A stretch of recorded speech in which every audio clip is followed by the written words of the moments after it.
For Investors Education series, and we're starting with a new topic today. Yes, sounds kind of medical, but we're looking at it from the financial angle, and we're looking at signs of money disorder.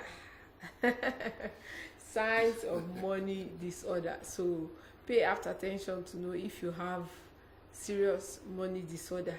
Over to you, Mr. Charles. Yes, thank you very much, Gina. We know we have just finished that series, Principles of Personal Finance, and we need to start to apply it. But at the same time, yes, we'll still continue that series. Maybe we're looking at estate planning, that is your estate plan, your savings plan, your investment plan, your insurance plan, because those are the plans that make up your personal financial planning. Okay, so those are about 7 of them, so we are going to take them one by one. But I haven't laid the foundation for personal financial planning. Now we need to now begin to look at issues concerning money disorder, and that is the topic for today. I hope if we have time, we should be able to do justice to it. But before we start the topic, we'll go back to our ritual that we normally do on a daily basis, because we just have to keep reminding ourselves about our finances, and we'll look at those questions again. Do you have enough money?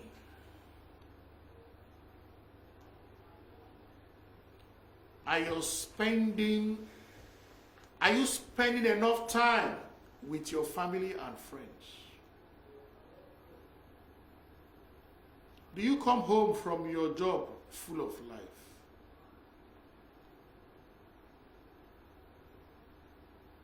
Do you have the time to participate in things you believe are worthwhile?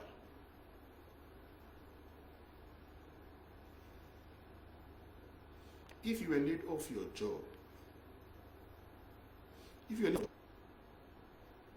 will you see it as an opportunity?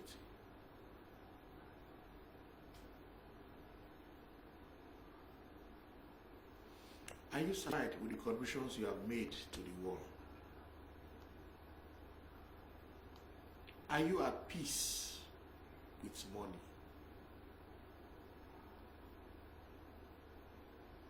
Does your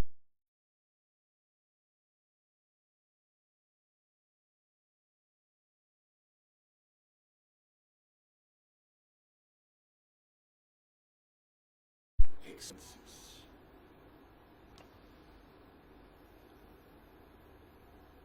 Is your life whole? Do all the pieces, your job, your relationship, your values, do they all fit together?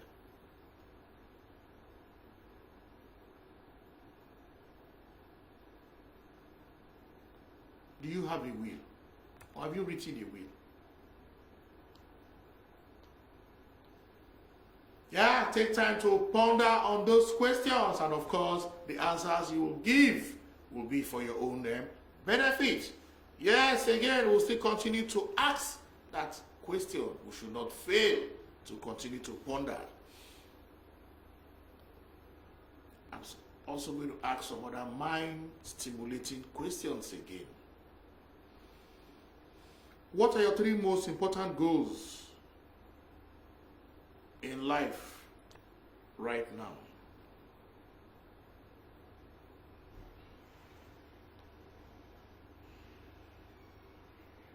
What are your 3 most pressing problems right now? But as a socially responsible business radio, it is our duty to ensure that other aspects of your life is also in alignment with your financial life. It must be at par so that you have a complete life. So like we said earlier, our topic for today, quite interesting. It is signs of money disorder. Well, don't mistake the word disorder. It has nothing to do with clinical disorder, you know. But I once listened to a speaker who said that's what they call money abuse problem. Just as you have child abuse, drug abuse, you also have child money abuse problem. Of course, I could understand what is drug abuse and substance abuse, psychology of finance. You are looking at trying to apply psychological principles to decision making when it comes to financial issue. How you save, how you invest, how you react to financial crisis. That is the psychology of finance. So, in this series, we are just going to be looking at signs that you may have a money disorder. And what are those signs? We'll take them one by one. There are several of them. If your finances are impacting your life in a negative way, you may have a money disorder. You know, people struggle financially in life, but that does not mean that they have money disorder. But if your finances are becoming an issue and it's affecting your relationship, it's affecting your job performance, it's affecting your life and impacting on it negatively, then of course you might see a financial therapist. You might be having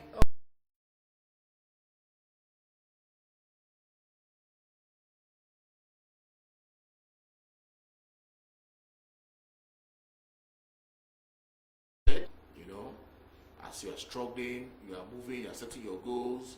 Of course, there will be obstacles here and there. Yes. But when it becomes a problem,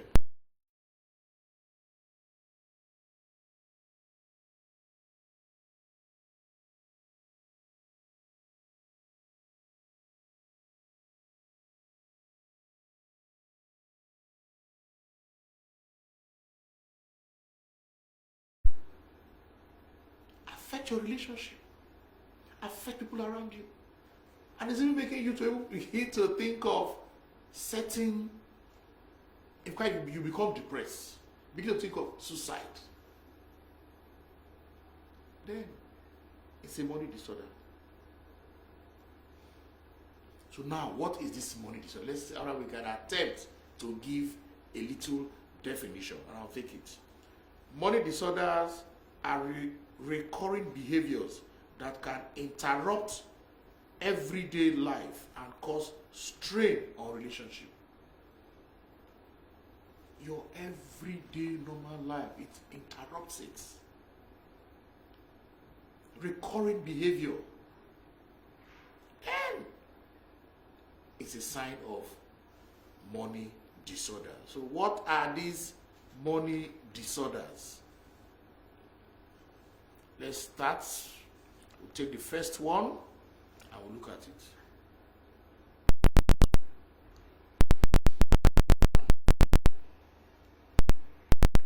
You can't define what having enough money means.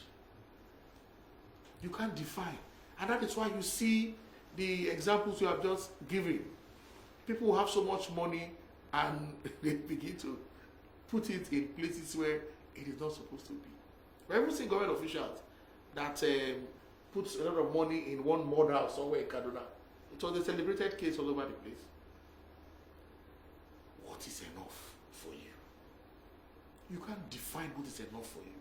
Then that means that you have a money disorder.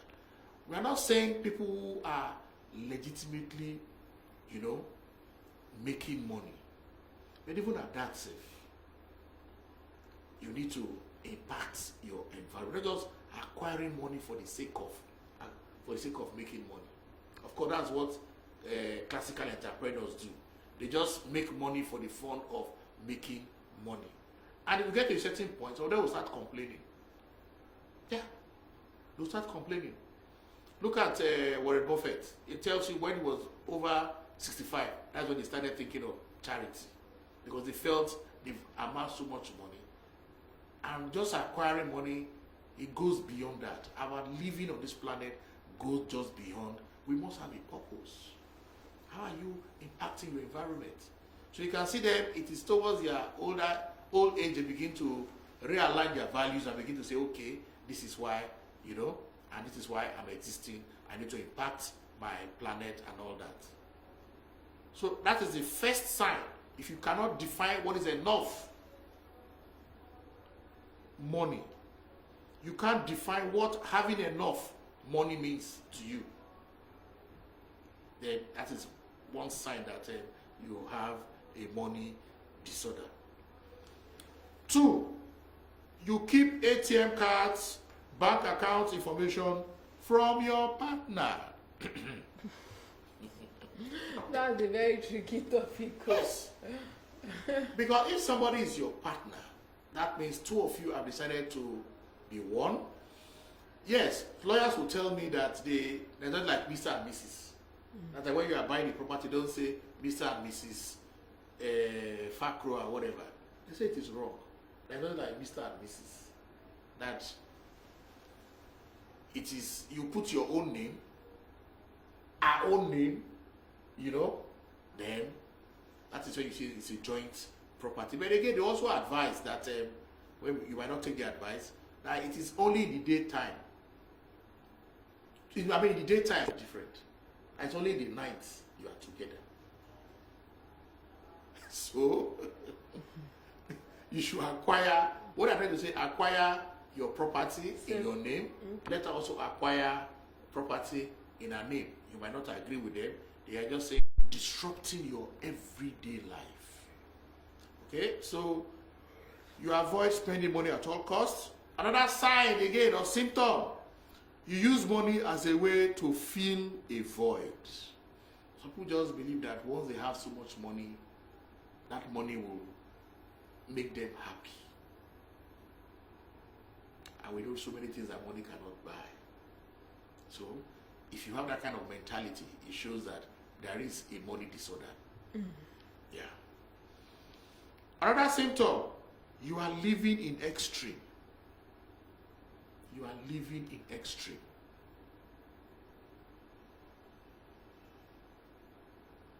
The way they acquire money, they are ready to go to any extreme to get money. They are ready to do anything whatever, whether legally or not legal, to acquire money. There is a money disorder issue here now. Okay. Your life, another symptom, your life is in chaos as a result of your spending habits. Some people don't know how to spend. They just spend. Like I would say, as the Spirit directs, your life became a chaos, affecting people around you, affecting your relationship. Then there is a money disorder issue.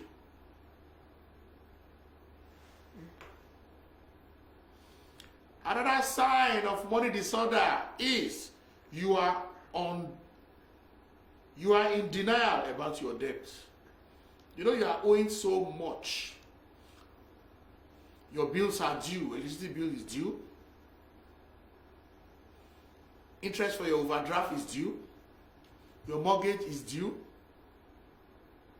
So many other utilities is due, but you just assume that they are not there. But these are realities. That is a sign of a money disorder. Another sign again, which you might not want to agree, you are a workaholic. Especially people who grew up in homes where they saw their parents struggle for money. And when they grow up, they will say they don't want to be like them. So you see them working a 9-to-5 job, a side hustle, this one here, this one there. They are workaholic. They just believe that as they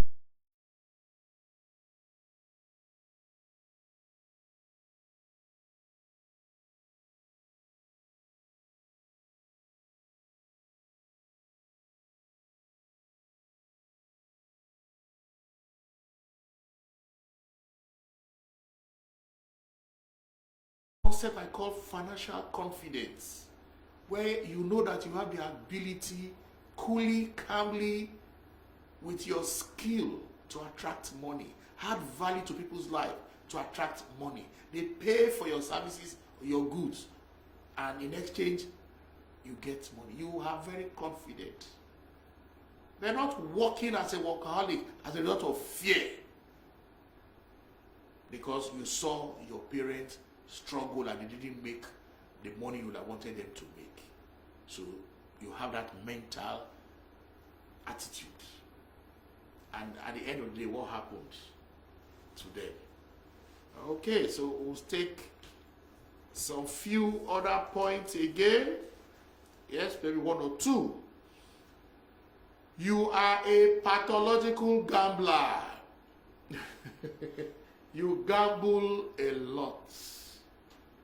That is a sign of money disorder.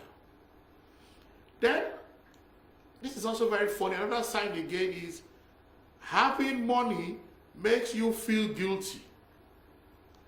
Some people believe that they have had so much money and they are now feeling guilty. They might have even earned those monies legitimately, but they are feeling guilty. That is a sign of money disorder. We still have quite a number of signs and symptoms for you to know that there is a money disorder. Okay. However, I will also say that it does not mean that once you show all these signs that automatically you have a money disorder issue. But what we are saying, you can seek the advice of experts, financial expert or financial therapist to look at your case very well. There are still other signs of money disorder which we will consider when we meet next time, because time will not permit us. But before I will go for today, I will leave you with a quote. Money is only a tool. It will take you wherever you wish, but it will not replace you as the driver. As a quote from Ram. Thank you. All right, thank you very much, Mr. Charles. That wraps up the Investors Education Series. But we'll go for a break and we'll come back for the entrepreneurship segment. It's still your number one business radio.